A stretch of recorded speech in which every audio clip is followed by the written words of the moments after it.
Hello, welcome to Gurukul's CAT 100 series, a series that's designed specifically to take you from your study room to the corporate boardroom.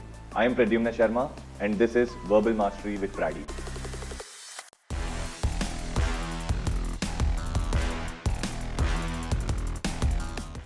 Alright guys, so welcome back to another video. Now what we're going to do is we're going to go through this passage today. It's already there as the test. You know where to go. www.thegurukul.org.in. There's 100 days to CAT test series. All the tests are uploaded from Quant, Verbal and LRDI to keep you consistent and help you crack CAT this year. So pause the video here, read this part of the passage and then we'll go into the second paragraph. Okay, so this is your second paragraph. Pause the video here, read the passage, then we'll move into the last part of this passage. Okay, so this is the last part of the passage. Pause the video here, read this carefully, and then we'll move into the questions of this passage. Alright, so question number 1. Pause the video here, answer this question, and then move on to the second question. Right, again, so pause the video here, answer this question, then we'll move on to the third question. Alright, so pause the video here guys. Third question, answer this and then we'll move into the last question of this passage. Okay, so last question of this passage guys. Pause the video here, answer this. Comment down all the answers before we get into the passage explanations. Maybe like this video and share it with all your friends who are preparing for CAT and who need that extra practice in verbal. So let's get into the passage explanation now. Okay, so what is he saying? He's saying for an obscure temple no one's ever heard of, Cholula holds an impressive array of records. It's the largest pyramid on the planet with a base 4 times larger than the Great Pyramid of Giza and nearly twice the volume. So okay, now this is a temple that no one's heard of. Obscure means something that is unclear, or in this context we can think of mysterious. Okay, so if you did not know the meaning, please note it down. Right, so it has a very good kind of, world records to its name. Never mind the largest pyramid, it's the largest monument ever constructed anywhere by any civilization to this day. That means, okay, so till this point we are only talking about how large it is, right? So that it's a very large monument, very large pyramid, it has such a nice record, okay? So to locals it's aptly known as something, okay, we're not going to be bothered with these names and all.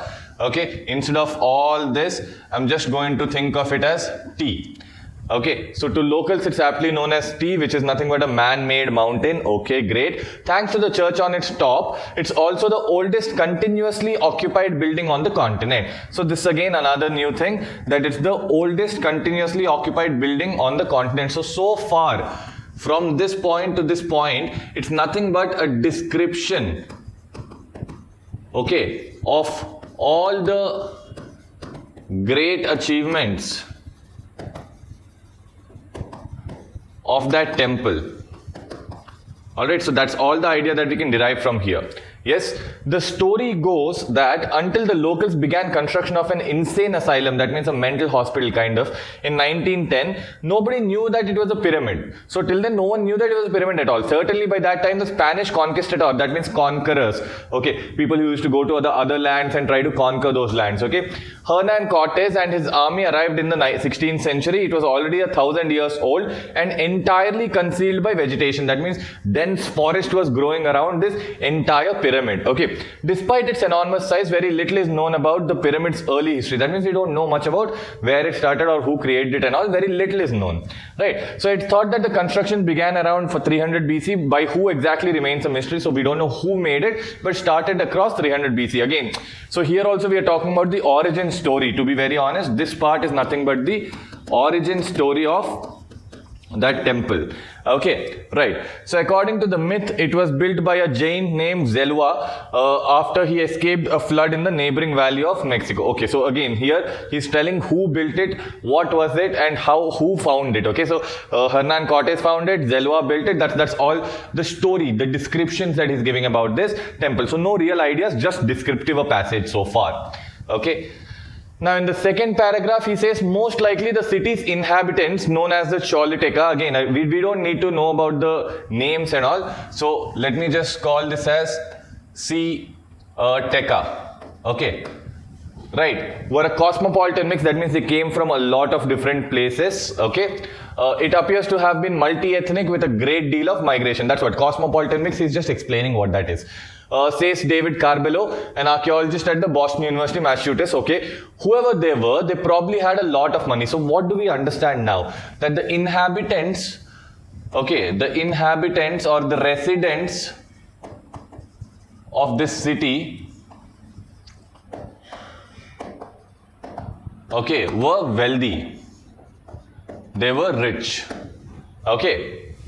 Cholula is conveniently located in the Mexican highlands and was an important trading post for thousands of years, linking the Tolteca and Chichimeca kingdoms in the north with the Maya in the south. So it was a very, very important place. That's another idea that I get to know. Okay, so this Cholula, where this temple is placed, is an important place. Okay, important trading and political place.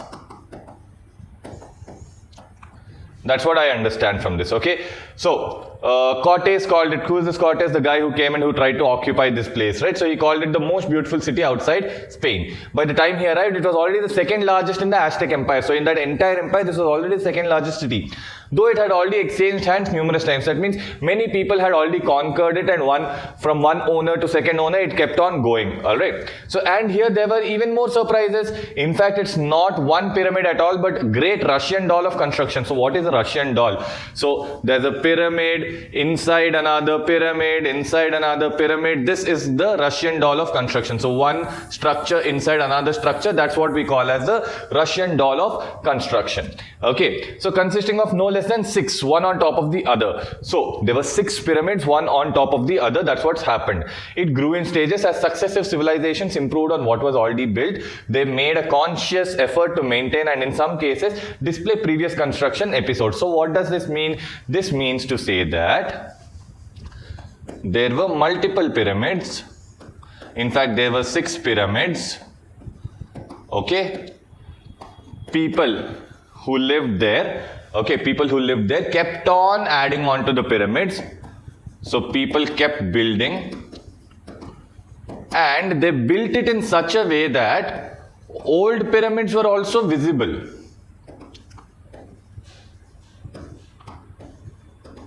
That means they were kind of proud of what they've done. Okay, so they displayed the old pyramid also. They were proud of their own construction. So let's go further into the next paragraph. This is pretty novel. Novel means new in this case. It's not the novel that you read.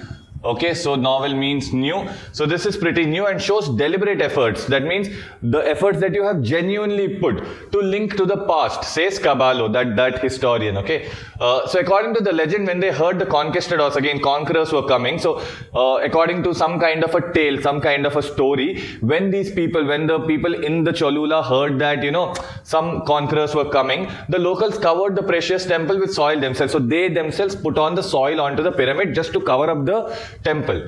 However, in fact, it may have happened by accident. So, it could also have happened by accident. It may not actually be that they heard that conquerors are coming, is what he's saying. That's because, and now he's trying to explain why he said that.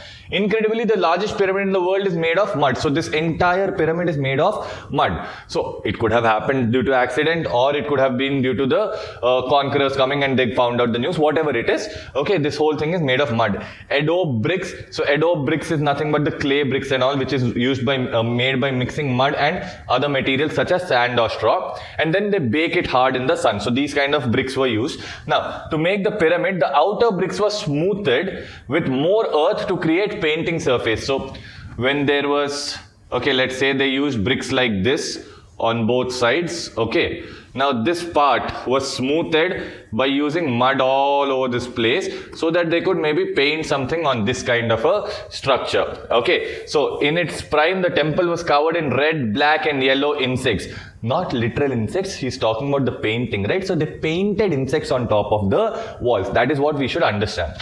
In dry climate, mud bricks are extremely durable, lasting thousands of years. Great. So in dry climates, these can last a long time. But in humid Mexico, this is all near the Mexico, right? So in humid climates, the mud creation was a fertile platform for tropical jungle. So this mud, what it did was that it let all the trees and plants and everything grow. It was a very fertile land. Okay.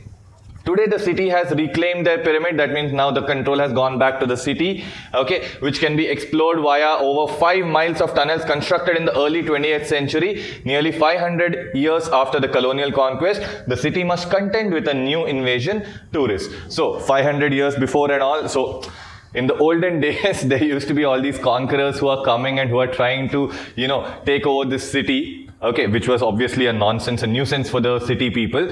Now that they have made tunnels and the entire pyramid can be explored, they have to deal with tourists. They are also trying to come, and that's also becoming a nuisance. So that is all the passage really talking about. So let's quickly get into the questions, right?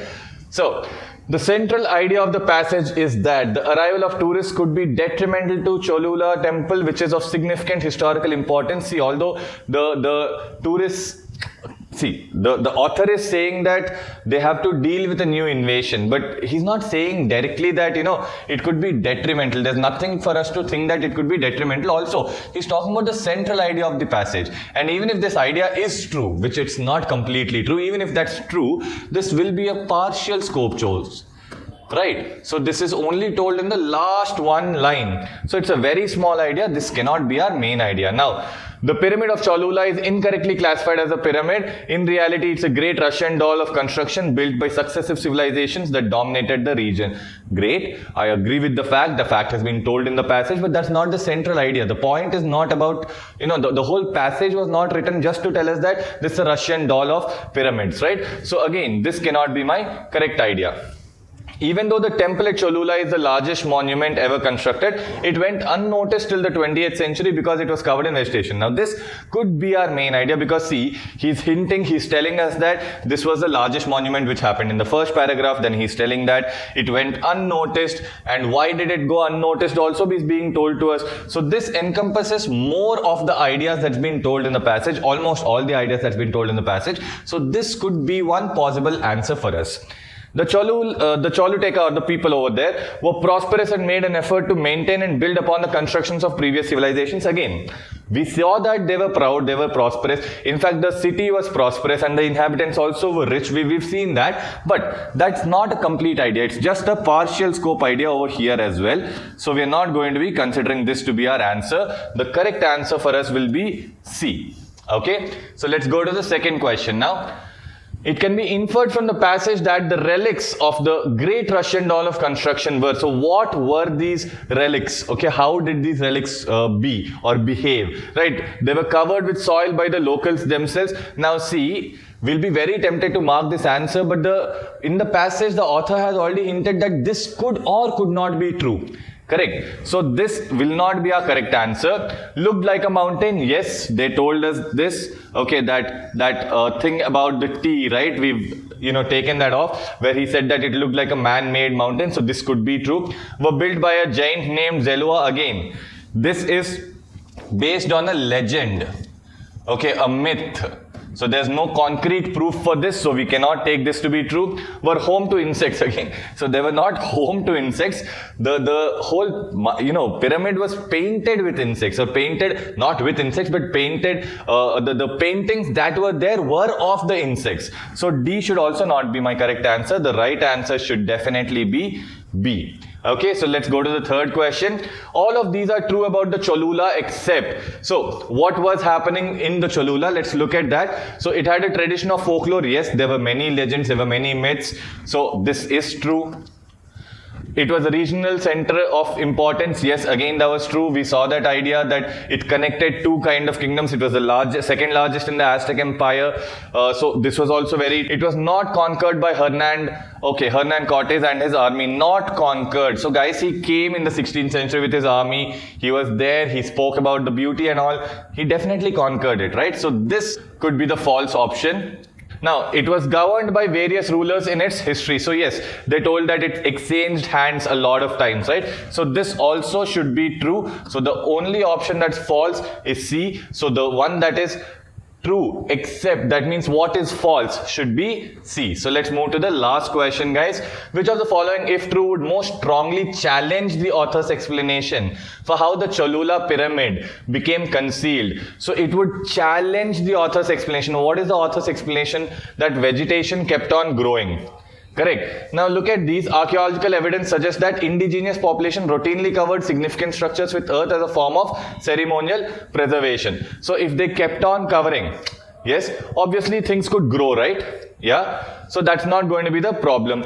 Historical records from 16th century explicitly mention the Spanish conquistadors ordering the natural concealments of pyramids to discourage native worship. Again, why it's done? If we take off, if we see that they are again covering the thing, yes, with mud, obviously things would grow. So our explanation, author's explanations are both supported in A and B. So these should not be our answer. Now see, analysis of core samples from the pyramid indicates layer of natural soil accumulation over centuries consistent with tropical overgrowth. So again, this should also not be our answer, because if it's consistent with tropical overgrowth, that's not challenging the author's explanation at all, right? Now the modern studies reveal that the specific type of adobe used in Cholula's construction is highly susceptible to rapid erosion in humid climates. Now see, if this is highly susceptible to rapid erosion, then obviously nothing will keep growing on it. It should fall down. So this very frequently challenges the author's assertion. So our correct answer should be D. Now, in the comment section, please tell me how many questions you've got correct. If you like this video, please leave a thumbs up. I'll see you in the next one. Hope you enjoyed learning from today's session. This series is designed to help you with your CAT preparation and practice daily. We are with you in this journey. To watch the next video, click here. And to watch Gurukul's CAT 100 series, study room to boardroom, the entire playlist, click here. If you learned from today's session, like, share, and subscribe.